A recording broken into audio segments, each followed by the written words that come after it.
move into the agenda. We have an action-packed agenda today. If you could move to the next slide. We're going to start with just introducing our speakers and spend a little bit of time talking through Apisero and their partnership with MuleSoft. And we'll provide an overview of MuleSoft. And we're then going to move into turning things over to Blend so that they can talk through a customer success story they're having doing customer onboarding through MuleSoft. And then we're going to end with Q&A. So I'll move on to the speakers. So we have today with us Paul Kersey. He's a certified Mule architect and actually heads global delivery for Apisero for both their MuleSoft and their Salesforce practices. We have Sean Scott, who's the VP of Partner Strategy at Apisero. He leads joint Mule and Apisero customer success and integration. And we're lucky enough to have Chris Sanford with us. He's the integrations lead at Blend. And he's going to talk through how he and his team are using MuleSoft to accelerate customer onboarding. Next slide. Before we kick things off, I just wanted to spend just a moment on Apisero and just talk about them a little bit. They have been a MuleSoft partner since 2017. What I think is really interesting about Apisero, and it's been really valuable to my team in working with them, is they actually are a partner on 3 levels with MuleSoft. They're a connector developer, they're also a system integrator, and they're one of our few certified North American training partners. And I've watched them grow over the years. They now have over 225 customers in the US. They're one of our top 4 partners by ACV. And also in terms of successful deliveries for us in North America. And I've watched them grow. They now have over 750 training and certified resources. And they've been hugely helpful to my team in being able to help us deliver successes across our customer base. And I'm really excited to be able to co-present with them today. So with that, I'm going to turn this over to Apisero's VP of Partner Strategy, Sean Scott. Thanks so much. Thanks so much, Brian. Really appreciate that intro. And thanks again, everyone, for joining. Just wanted to spend a little bit more time talking about Apisero and specifically our MuleSoft practice and some of the areas that we focus on. We are, our bread and butter. We got started as a MuleSoft only consulting firm. So we've, from our inception, MuleSoft has been at the core of what we do here at Apisero.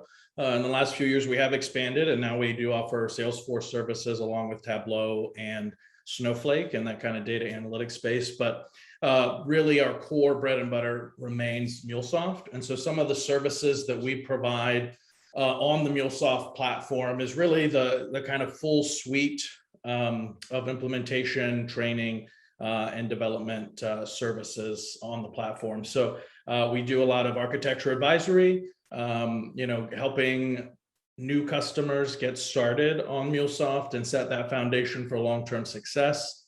We also help existing MuleSoft customers, through architecture reviews, ensuring that they've got that things are working well for them and that they're moving forward and they're able to scale with the platform. So those are some of the kind of key services. We do managed services, so end to end. We'll manage the full platform, production support, and then as Brian mentioned, we do have that connector developer partnership, and so we're actually certified. We build out connectors on the Anypoint platform on behalf of MuleSoft, on behalf of Salesforce, and of course on behalf of our clients. And that certified training is a big component of what we do here at Apisero. We do have flexible engagement models.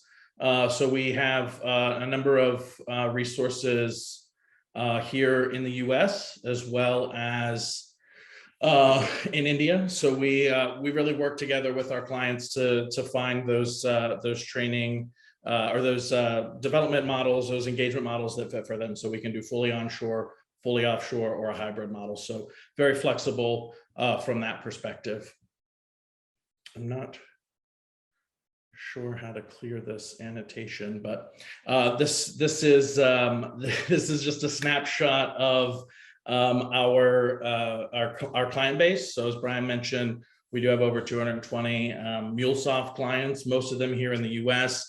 But really, just wanted to highlight here the kind of breadth of our experience. So we have that depth of experience on the MuleSoft platform, from an architecture advisory, development, support, the full suite of services on MuleSoft. But we also have that breadth across multiple industries, to be able to take best practices that we see in different industries and apply them to clients across verticals. So, and obviously we're lucky enough to have Blend join us a little later today to talk through kind of working with MuleSoft and Apisero. With that, I will hand things off to Paul Kiersey, who's a platform architect on MuleSoft and heads our global service delivery, to kind of talk through MuleSoft and how it can make you successful in customer onboarding. So Paul, over to you. Yeah, thank you, Sean, and welcome everybody. As Sean said, I'm going to talk a little bit about the Anypoint platform, as well as API led, and how it can help you accelerate your own customer onboarding and integration initiatives.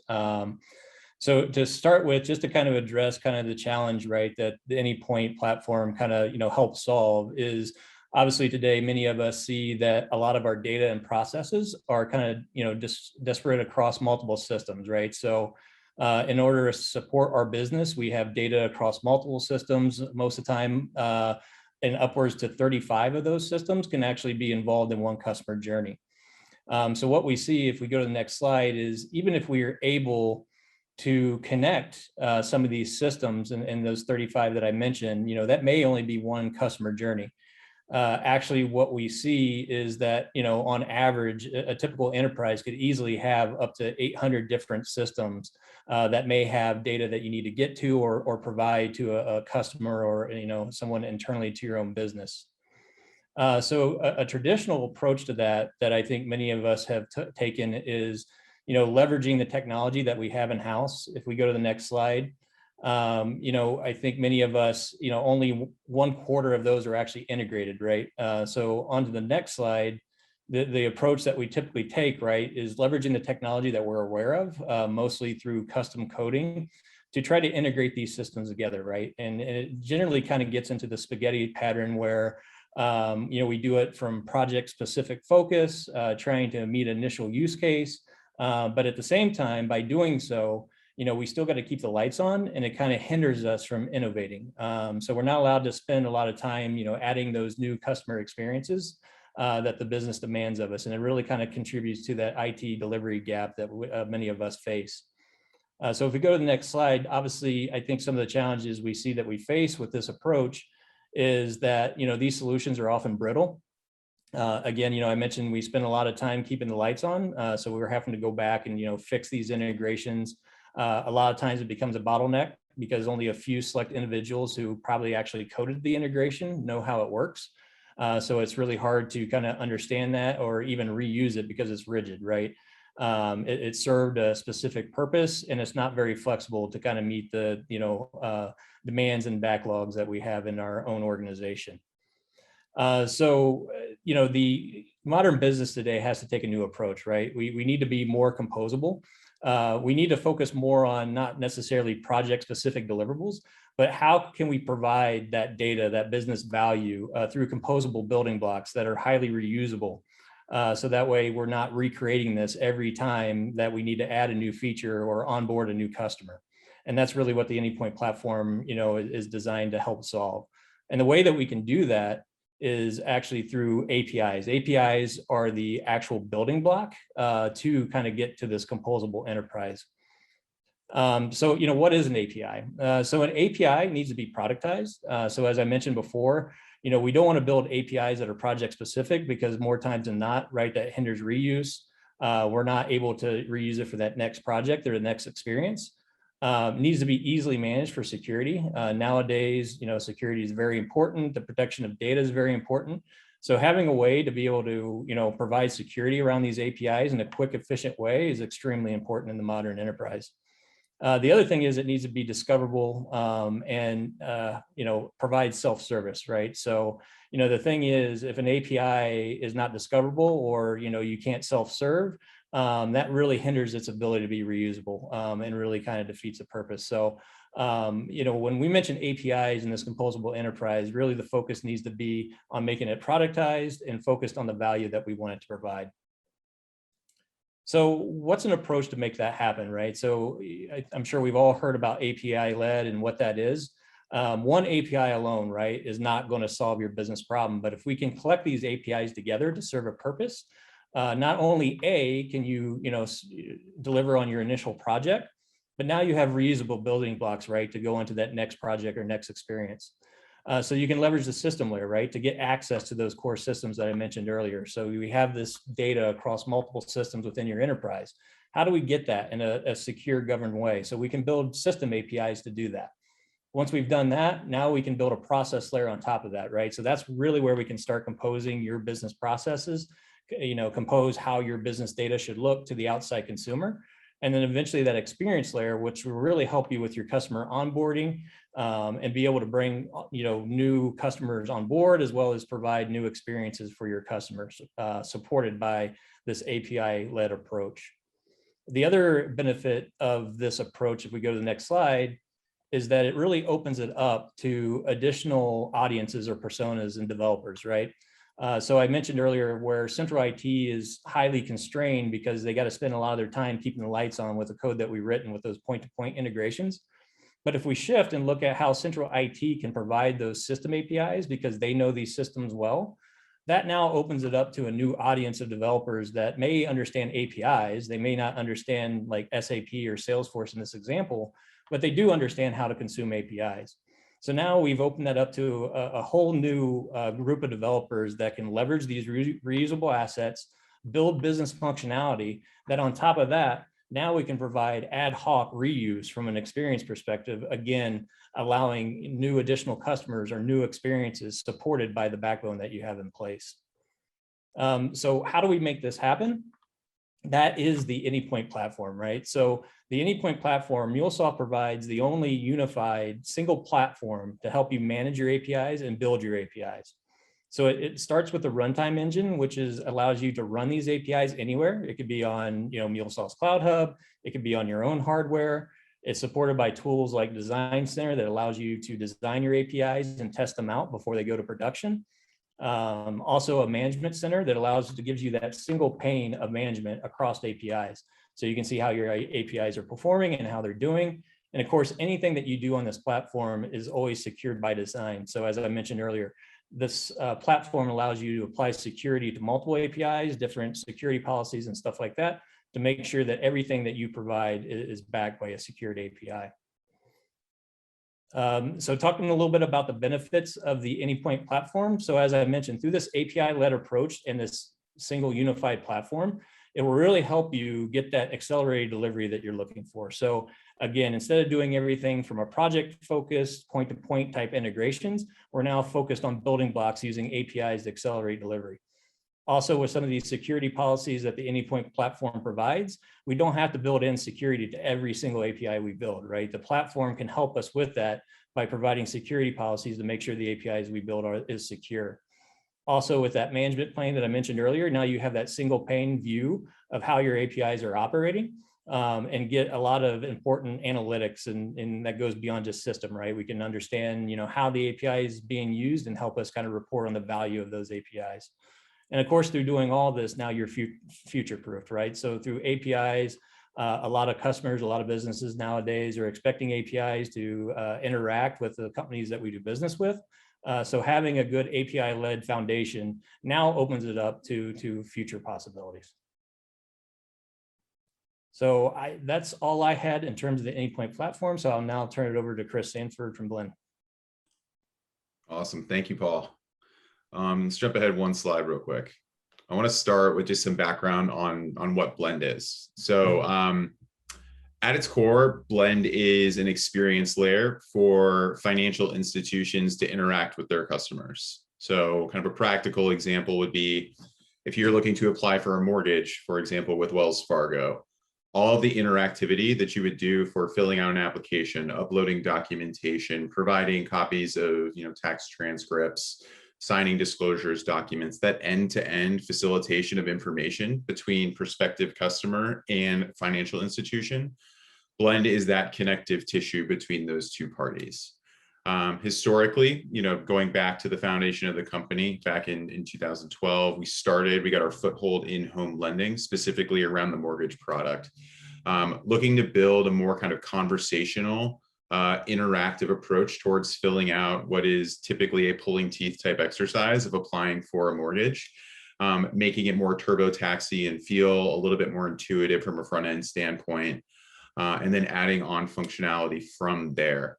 Kind of jump forward to where we are today, and we're getting closer and closer to our full end state vision of an entire, borrowers, an entire customer's financial footprint and financial relationship with a financial institution living inside of Blend. So to that end, we've extended beyond home lending into consumer banking, providing origination tools for things like credit cards, auto loans, personal secured and unsecured loans, and deposit account opening, in addition to home equity loans and home equity lines of credit on the home lending side. So again, Blend is really that experience layer. We are a SaaS hosted solution. We host the product for all of our customers. And given kind of the space that we play in as that, if you think about the information flow at the top of the funnel for information that ultimately makes its way into the four walls of the financial institution, there's considerable integration footprint that sits between Blend and any of the numbering of systems that would be required to pull off these origination efforts. If you want to jump forward one slide real quick. I kind of want to unpack that history a little bit more. Purely from a technical standpoint. So in mid 2010s, we'll call it 2015 to 2018, Blend was heavily invested in our ability to originate mortgages. That was our bread and butter. That was the product set in which we were investing the most time and effort into. And then the correlated integration impact to those feature sets that we were building. Mortgage is an inherently complicated space. For any folks who have applied for a mortgage, it's a fairly painful one. It requires you to essentially facilitate your entire financial history, which is rarely kept in one spot. That means pulling bank statements from a number of different providers. That means making photocopies of government issued IDs, doing a lot of printing, which is not something a lot of us are accustomed to anymore. Just generally a less than attractive process, but we invested heavily in automations and integrations to external data aggregators like the Plaids, Yodleys of the world, to be able to take a data-driven approach as opposed to a paper-driven approach. And that kind of became the backbone of our entire product ethos. From an integration standpoint, though, in mortgage, we have the luxuries of industry standards. So Fannie Mae and Freddie Mac being two GSEs, which for folks not aware of what Fannie and Freddie do, basically they purchase all mortgage products after they're originated, not all, but most, and then returning that capital back to the originating institution allows them to have liquidity and then issue more loans. The cycle continues. Because they are that backstop of the entire process, they define the data standards of the entire industry. So by extension of that, when you're dealing with transition of a mortgage application from Blend into a loan origination system, it's not, I have this normalized data set in Blend, I need to denorm and then rebuild for every single loan origination system. It's, I need to take that data set, package it into one of two different standards that Fannie and Freddie provide, and then push those into whatever loan origination system needs to consume it, leveraging whatever rails are inherent to those given loan origination systems. So from a pure integration complexity use case standpoint, it's not that complicated. It's really just figuring out the right means of connecting, playing ball with the loan origination systems to whatever sort of nuance they may have in the orchestration of the integrations themselves, and then staying on top of industry norms and standards as they evolve with things like changes of standards themselves, in addition to additional regulatory data being required as part of the application process, things like that. We just have to stay on top of. So that was most of the mid 2010s. Now bump forward to that future facing vision I talked about in the previous slide, where we're looking to cover the entirety of the banking relationship we then open up the door to a considerably higher number of systems to pull this off. So if you look at things like credit cards, auto loans, personal loans, deposit accounts, it's not just dealing with a loan origination system, it's dealing with online banking providers. It's dealing with consumer loan origination systems, which are exactly what they sound like, the analog to the home lending LOS, but for things like credit cards, auto loans. And then core banking systems is a big one. Exactly what it sounds like, that core of the onion that has all of those additional banking systems as wraparound component parts. So in order to adjust to this new world, where we have this smattering of systems and a lack of standards, Blend made the strategic decision to spin up a customer-facing, customer-centric integration arm tasked with delivering integrations in whatever version, whatever kind of iteration was required to satisfy the given customer's requirements. This means a migration away from pure focus on productization of integrations and instead building that 80-20, 80% standard type of integration for a given system or use case, but giving ourselves, as a function of our team structure and infrastructure, the ability to configure that last 20%, that last mile, for whatever the given receiving end looks like. Which, if you look at, let's say customer A has Jack Henry as their core banking system, and customer B has the same Jack Henry as their core banking system. It's not the same in mortgage, where we can throw the same standard against both of those and end up with the same result. We have to be cognizant of business rules, field triggers, product types that they originate.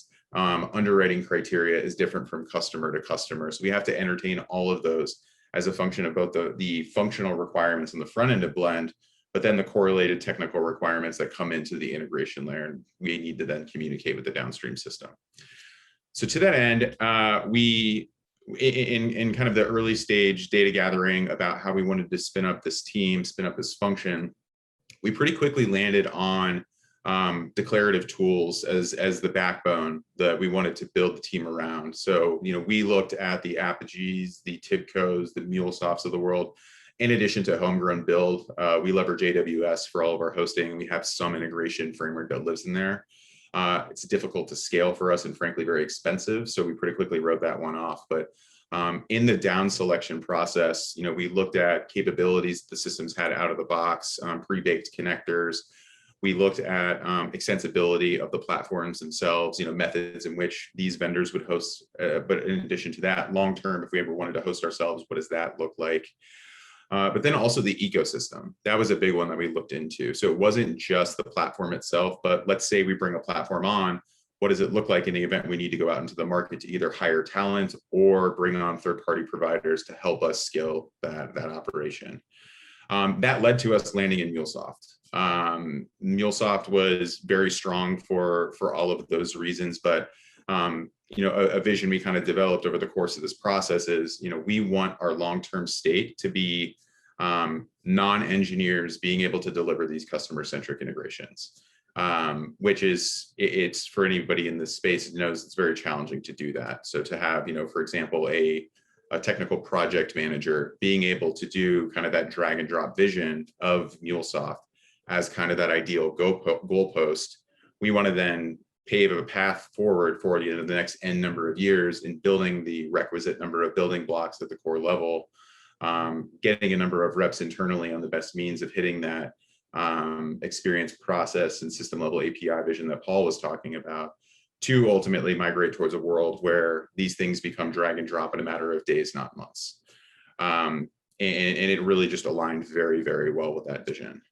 On top of that, there's an inherent flexibility to the system that was really attractive to us. So orchestration, all of these systems hit very, very well. It's just kind of the bread and butter of any of these API engines. But what was attractive to us was the ability for us to build these connector components with configurability to the point where it's very easy to define connection criteria for one system, one customer's system versus the other in a configurable basis, as opposed to, let's go to the AWS example, needing to deploy two essentially duplications of the same thing into their own VPC, and then make sure that that connection is hitting the standards of downstream systems. We just have a higher degree of configurability around that, which, if for folks in financial services know, there is a complete smattering complete lack of standards on connectivity. Would be awesome if there was, but in absence of that, we have to prepare for the headaches, and MuleSoft is what got us there. You want to jump forward one slide? So, like I said from the previous slide, MuleSoft is where we landed from a pure procurement standpoint. Then comes the next step of needing to build a team around this function to be able to deliver these integrations.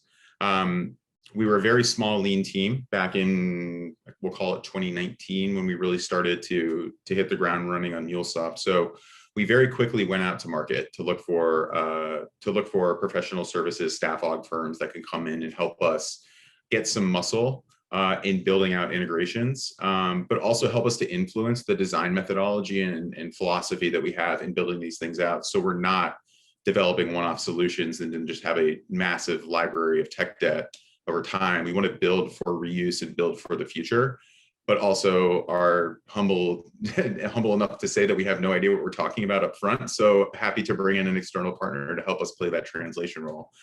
And that's where we landed on Apisero. Apisero's reputation was huge in the space. MuleSoft spoke very highly of them. And in our first initial conversations, it was very obvious that this is the core competency that they operate in. So from our very early days with MuleSoft in-house, we had a very small, lean team of FTEs, a small FTE footprint, and then a significant amount of engineering and solution architecture support wrapping around our team as support from Apisero. That team orientation was more along the lines of deploying specific teams to specific projects. With Apisero is most of the muscle.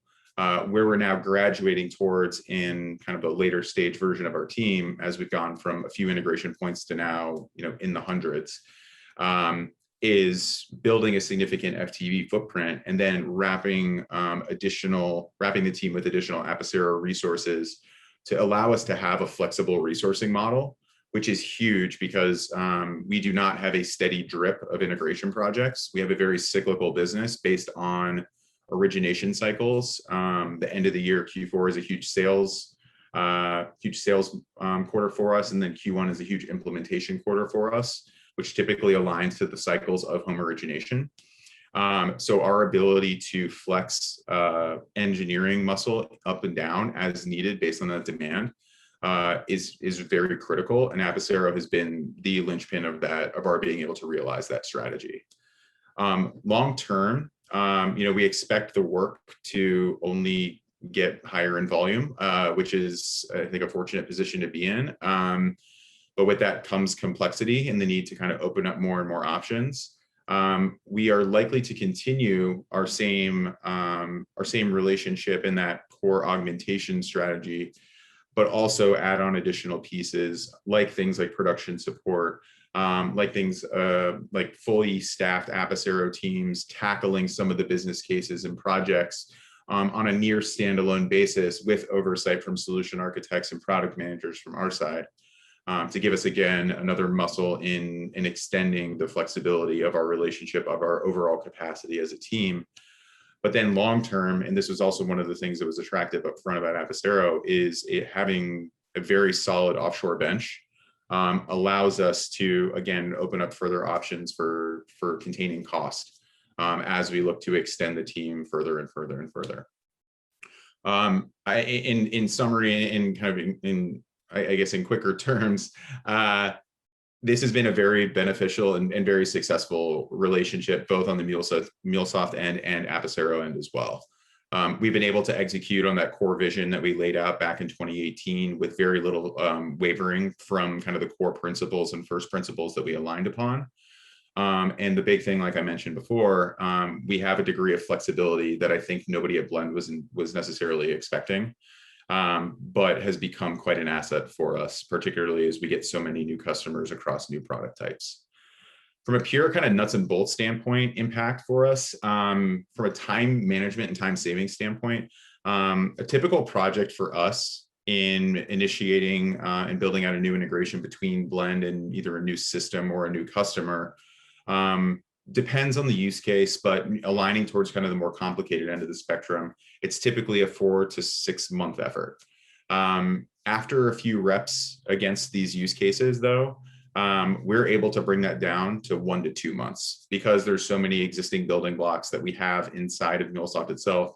Obviously, the inherent value that you get out of doing an initial rep and just understanding the space more does help, but for sure the ability for us to again reuse component parts has paid dividends for us, which definitely results in accelerated time to market for some of these net new pieces. Our ability to build the first one is really valuable for our ability to sell to 2 through N.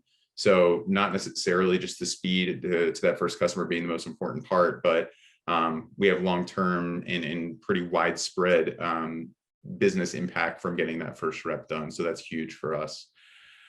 Total cost of ownership relative to the previous stack that we did have. I mentioned we did have some AWS driven integration components that were pretty tightly coupled with our core product.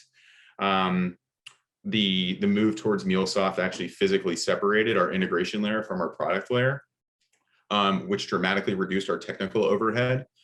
We do leverage some of the same common services across the 2 infrastructures, but making use of the Cloud Hub hosting and frankly, the lack of interplay that the integration layer has with the core infrastructure reduces our overall FTE footprint required to keep the lights on, and frankly simplifies the infrastructure to a point where we're saving roughly 20 to 40% annually on projected integration infrastructure spend. And then just lastly, this last point on reuse, can't stress enough. I know it is part of the initial sales conversations we had with MuleSoft. Reuse was harped upon quite a bit. I kind of dismissed it as that makes sense. Let's move on to the next part of scoping this thing out. But I've kind of been blown away at our ability to reuse a lot of these core orchestrating components. It has been, in most cases, build this very heavyweight component part, this very heavyweight component puzzle piece, and then the reuse then becomes, pennies on the dollar in terms of effort that we're spending to spin some of these things up. So developing a philosophy of reuse and influencing it at every single API design decision that we make has paid dividends for us. And we recommend that anybody on this webinar who's interested in this type of team structure, do not underestimate the ability to leverage reusable components across the platform, because it's pretty incredible. So that's the Blend story in a nutshell. I believe the next step is Q&A. Yeah, thanks so much, Chris. Really appreciate you sharing your insights and your experience with both Apisero and MuleSoft. Mm-hmm. I think now, yeah, like Chris said, I think we'll open it up to Q&A. So, if anybody has any questions, feel free to come off mute and ask any one of, you can ask Chris, Paul, Brian, myself. We're all happy to answer any questions that you have, or you can type your questions in the chat. So I just want to, we'll just open it up, and if anybody has any questions.